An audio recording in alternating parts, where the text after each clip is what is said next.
हौसलों में कैद आसमान रख, परिंदों से ऊंची उड़ान रख, छोटी ही सही पर भीड़ से हटकर एक तो अपनी अलग पहचान रख, एक तो अपनी अलग पहचान रख। आप सभी प्यारे प्यारे विद्यार्थियों और साथियों को प्यार भरा नमस्कार, जय हिंद, वंदे मातरम। आप देख रहे हो दीपक लक्ष्य अब चैनल।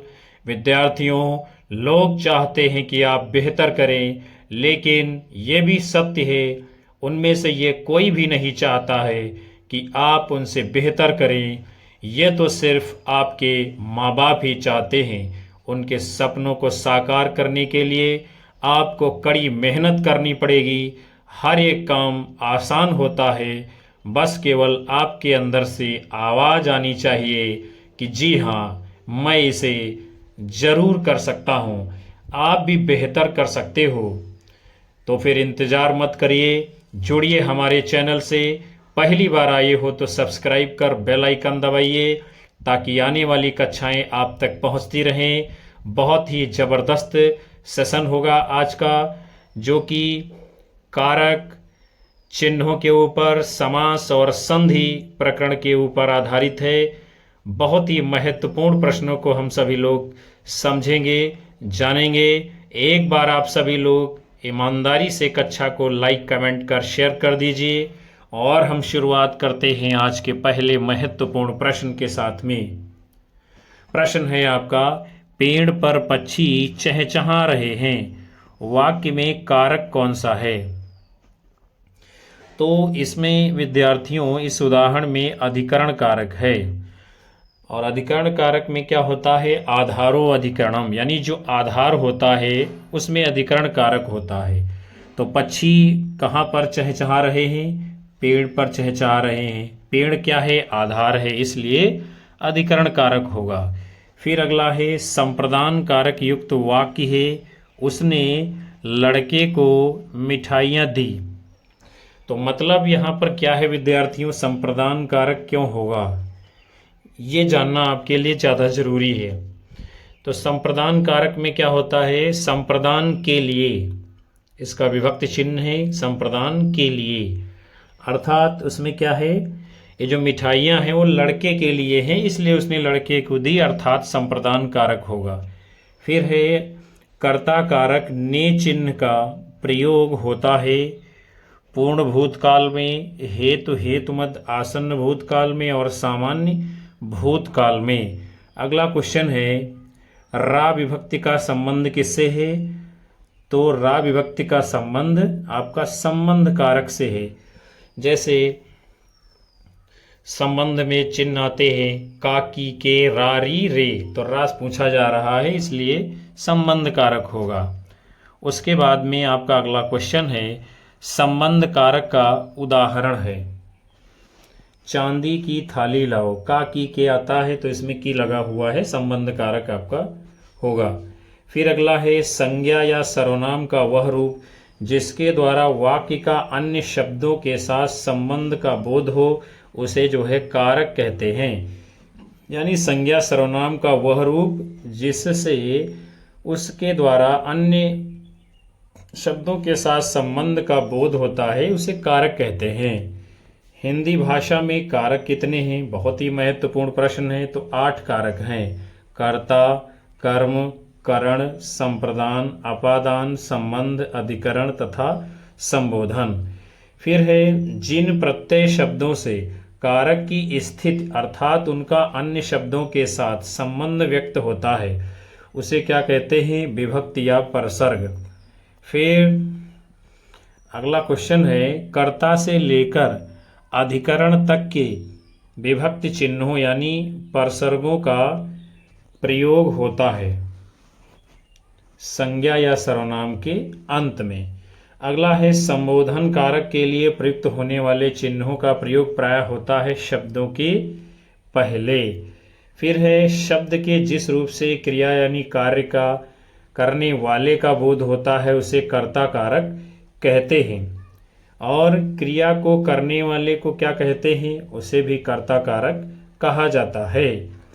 फिर आपका अगला क्वेश्चन है, विभक्ति चिन्हों के आधार पर किस आधार पर? विभक्त चिन्हों के आधार पर। कर्ता होता है दो प्रकार का, एक है परसर्ग सहित, दूसरा है परसर्ग रहित कर्ता। अगला क्वेश्चन है कर्मवाच्य और भाववाच्य में ने के स्थान पर से का प्रयोग होता है किसमें? कर्ता कारक में। अगला है शिक्षक ने पाठ पढ़ाया वाक्य में कर्ता सहित कारक है या कर्ता रहित कारक? तो इसमें जो है कर्ता सहित कारक है। शिक्षक ने जो है पाठ पढ़ाया, ने का चिन्ह किसका है? ये ने कर्ता का। फिर अगला है राहुल ने पीएचडी पूरी कर ली, वाक्य में कारक है कौन है? कर्ता सहित कारक है, यहाँ भी ने लगा हुआ है, कर्ता ने, तो राहुल ने यहाँ पे कर्ता सहित कारक है। अगला क्वेश्चन है प्रेरणार्थक क्रियाओं के साथ अभूतपूर्व को छोड़कर से सभी भूतकालों में परसर्ग के रूप में प्रयोग होता है ने का। फिर है अगला मैंने उसे दिखाया, वाक्य में परसर्ग क्या है? ने होगा।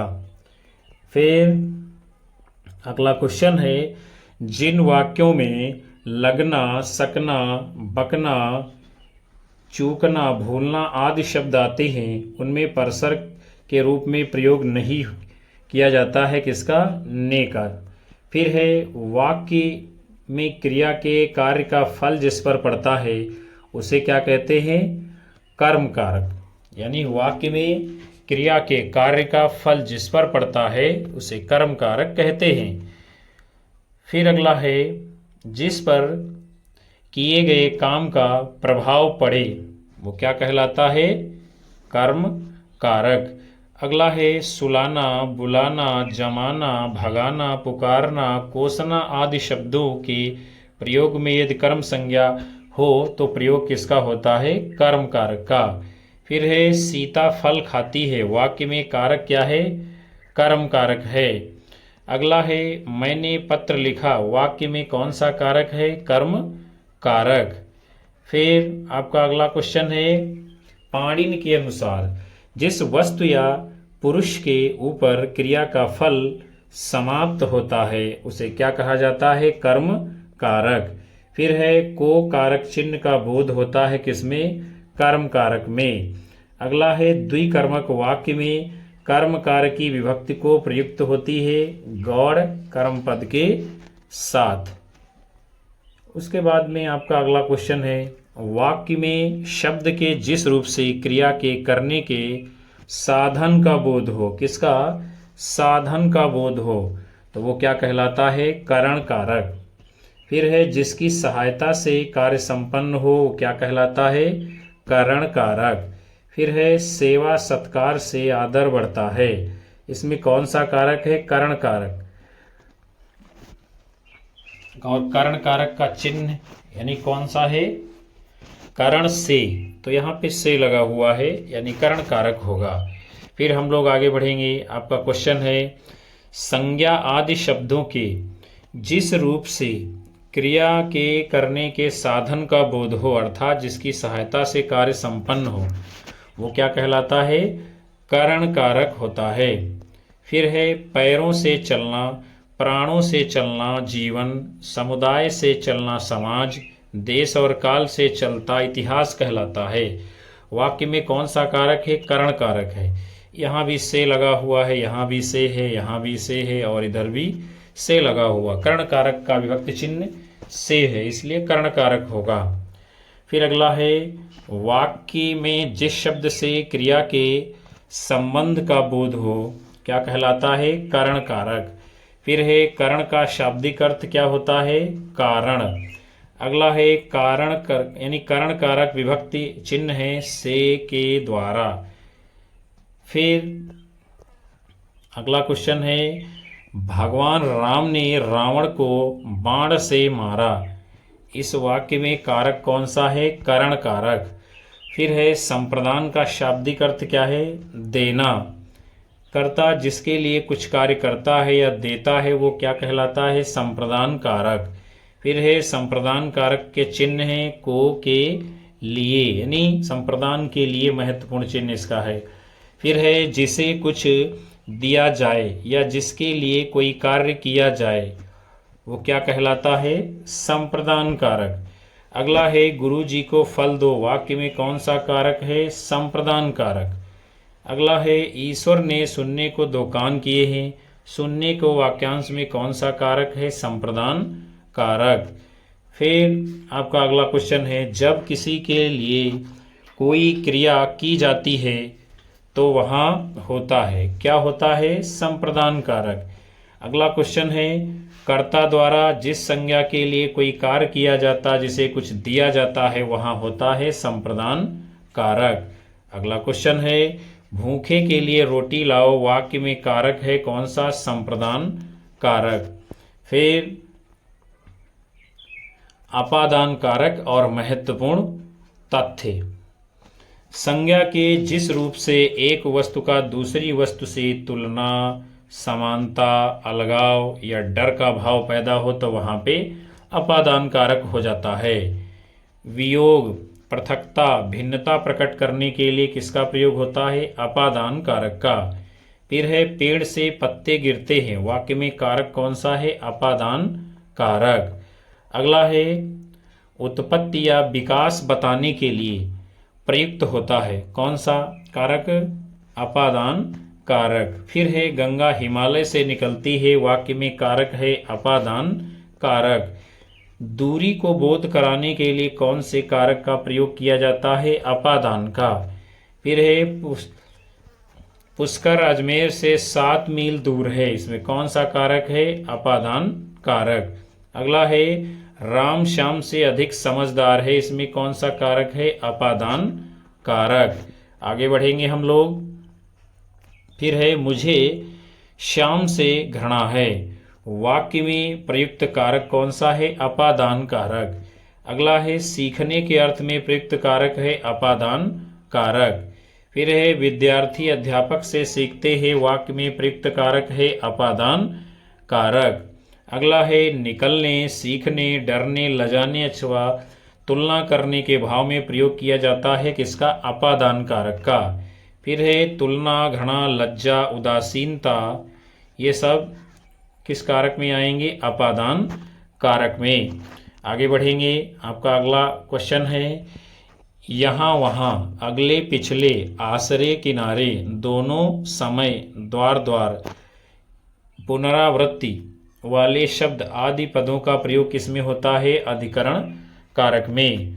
फिर है फ्रिज के अंदर क्या है, वाक्य में कौन सा कारक है? अधिकरण कारक, क्योंकि इसका आधार क्या है? फ्रिज है।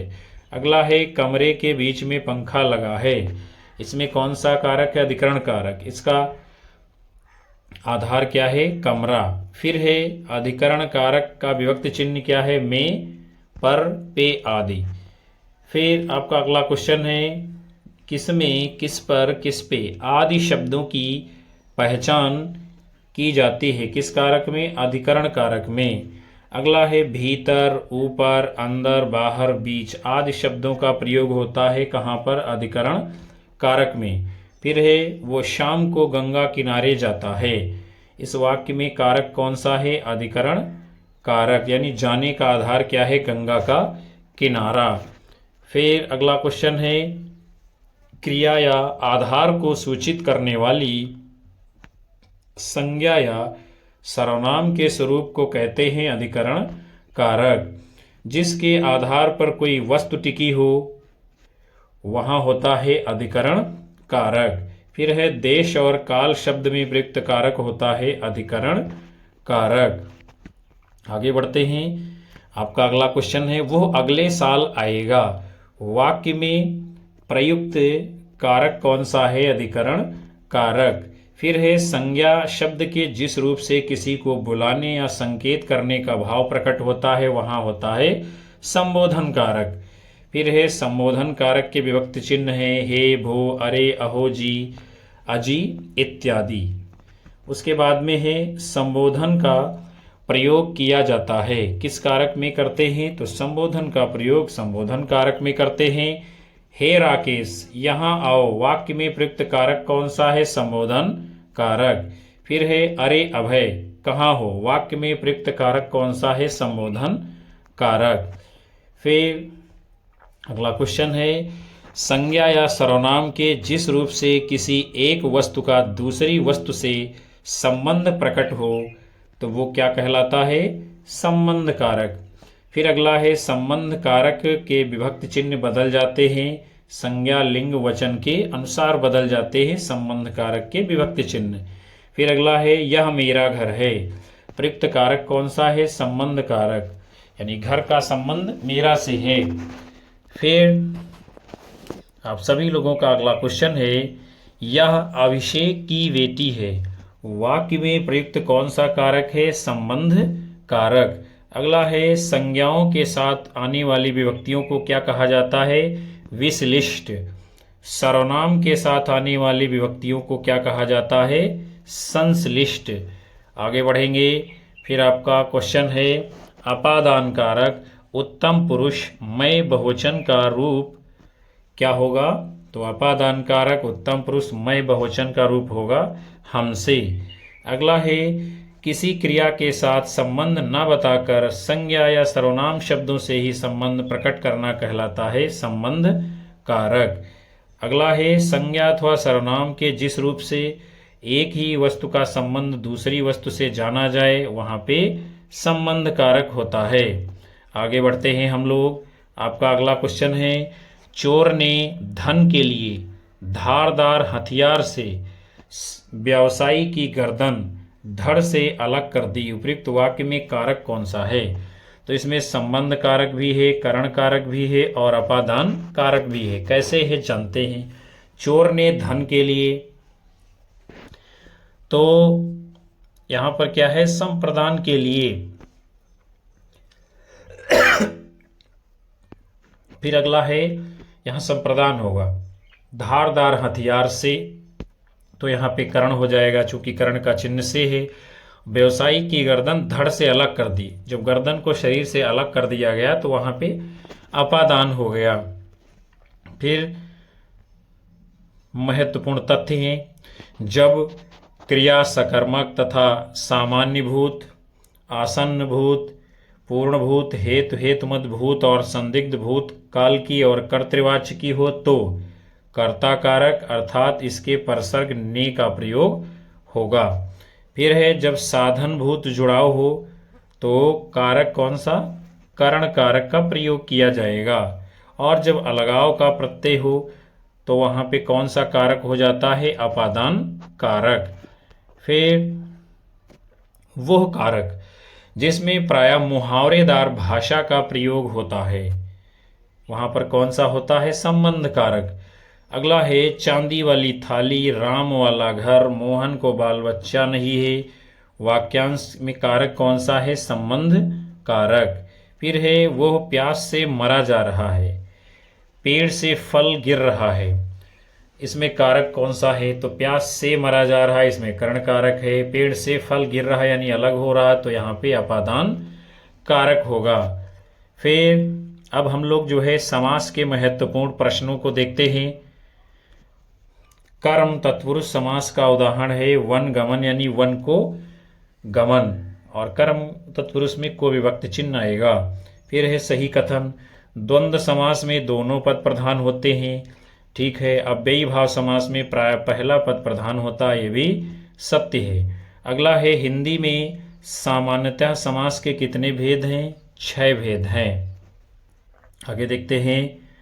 काली टोपी, चौमासा तथा नील कमल में कर्मधारय समास के उदाहरण कौन कौन से हैं?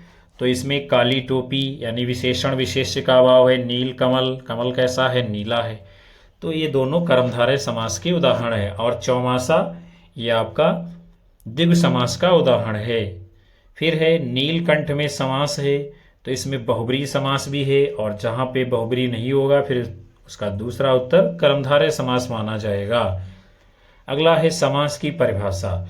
समास में 2 या 2 से अधिक पदों का संयोग होता है। फिर है आजन्म तत्पुरुष समास, रातों रात। क्वेश्चन को आगे बढ़ा लेते हैं हम लोग, फिर देखते हैं इसको क्या है। आजन्म तत्पुरुष समास, रातों रात अव्ययी भाव समास, सुख दुख द्वंद्व समास तथा नीलकंठ बहुब्रीहि समास में असंगत कौन सा है? तो असंगत जो है आजन्म में ये तत्पुरुष समास नहीं है इसमें। और बाकी रातों रात में अव्ययी भाव समास है, सुख दुख में द्वंद्व समास है, नीलकंठ में बहुव्रीहि समास है। फिर आपका अगला क्वेश्चन है अव्ययी भाव समास का उदाहरण है यथाशक्ति और समक्ष। अगला है द्विग समास युक्त वाक्य है मोहन के घर के निकट चौराहा है। यहाँ द्विग समास वाला वाक्य है, चौराहे से द्विग समास होगा। और द्विग समास कहाँ होता है? जहां पे पहला पद यानी इसका संख्यावाची माना जाता है। फिर अगला है ऋषि मुनि, प्रत्येक तथा परोक्ष में द्वंद्व समास का उदाहरण कौन सा है? तो वो है ऋषि मुनि। फिर अगला क्वेश्चन है आपका प्रतिदिन, भूखा, प्यासा तथा बेकाम में से द्वंद्व समास का उदाहरण कौन सा है? भूखा और प्यासा। फिर है त्रिलोचन में कौन सा समास है? बहुव्रीहि समास है। त्रयाणाम लोचनाम समाहारः। तत्पुरुष समास के उदाहरण है बैलगाड़ी, कर्णफूल, रसोई घर, जन्मरोगी, आशातीत, राह खर्च, नगर निवास, ध्यान मग्न। ये सब तत्पुरुष समास के उदाहरण हैं। फिर अगला है अव्ययी भाव समास के उदाहरणों को हम लोग देखते हैं। अनुरूप, अनुकृति, यथाशक्ति, यथास्थान, यथोचित, आमरण, आजीवन, अनुसार, आपादमस्तक, प्रतिदिन, यथासाध्य, प्रत्यंग आदि। फिर हम सभी लोग अब देखते हैं कर्मधारय समास के उदाहरणों को। धर्म बुद्धि, भुजदंड, अंधकूप, महापुरुष, सज्जन, श्वेतांबर, प्राणप्रिय, परमानंद, नीलगाय, चंद्रमुख, सद्भावना।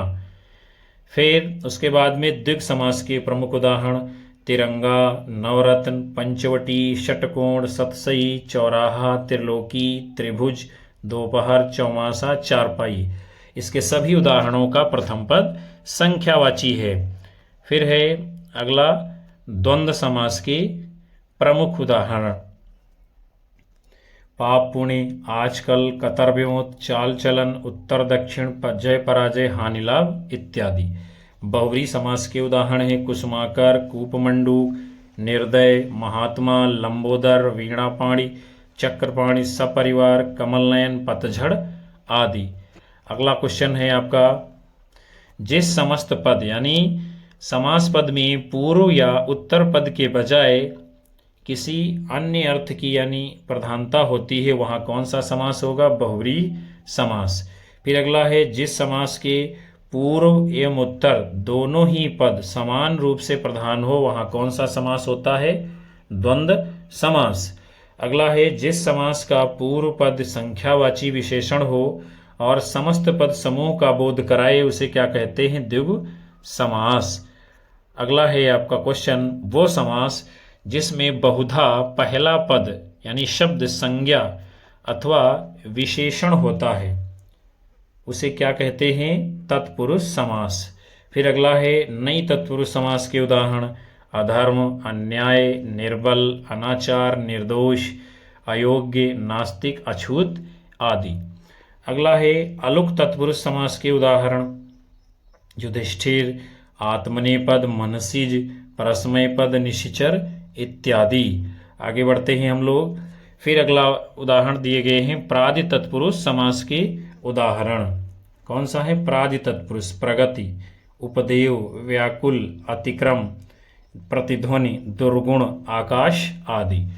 आगे बढ़ते हैं हम सभी लोग। अब जो है संधि विषय से महत्वपूर्ण प्रश्नों को जानेंगे हम लोग। जैसे यशोदा का संधि विच्छेद क्या है? यशा धन दा, इसमें विसर्ग संधि है।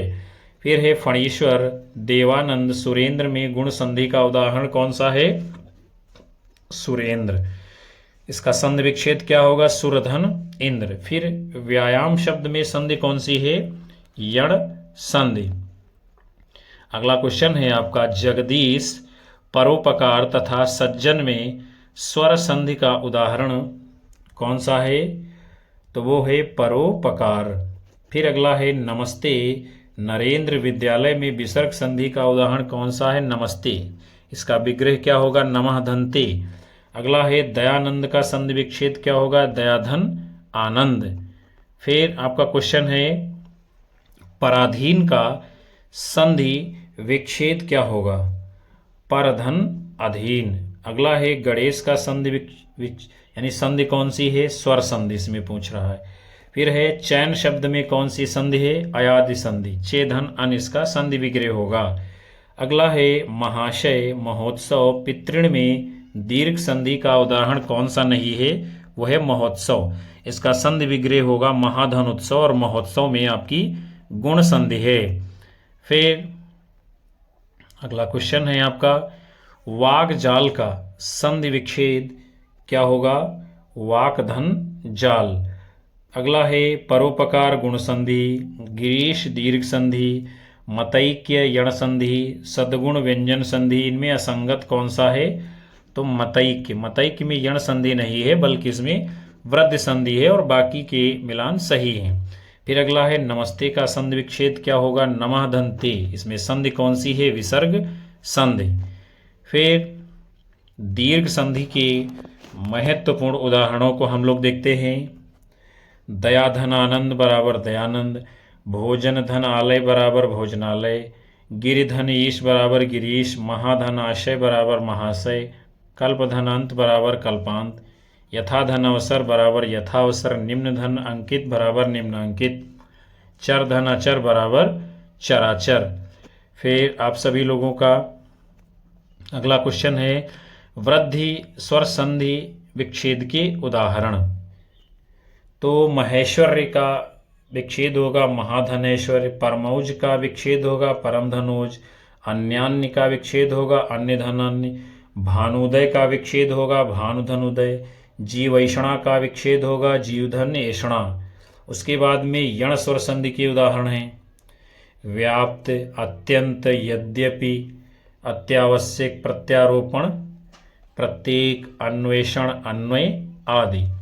फिर उसके बाद में है व्यंजन संधि के प्रमुख उदाहरण, जैसे संरक्षण, अभिन्न, अनंत, तदाकार, उद्योग, पंचम, ऋग्वेद, दिग्गज, तल्लीन, जगन्नाथ, उज्ज्वल, जगदीश, भगवत गीता आदि। फिर विसर्ग संधि के उदाहरण, यशोदा, निरुत्साह, दुष्कर, दुष्प्रकृति, दुर्जन, निश्चय, तरोक्षाया, तेजोमय, मनोविज्ञान, पयोधर, बृहस्पति, हरिश्चंद्र इत्यादि। तो प्यारे विद्यार्थियों और साथियों, आज के इस खूबसूरत सेशन को हम यहीं पर विराम देते हैं, जिसके अंतर्गत आप सभी लोगों ने कारक, संधि, समास प्रकरण पर आधारित महत्वपूर्ण तथ्यों, प्रश्नों को देखा, जाना, समझा।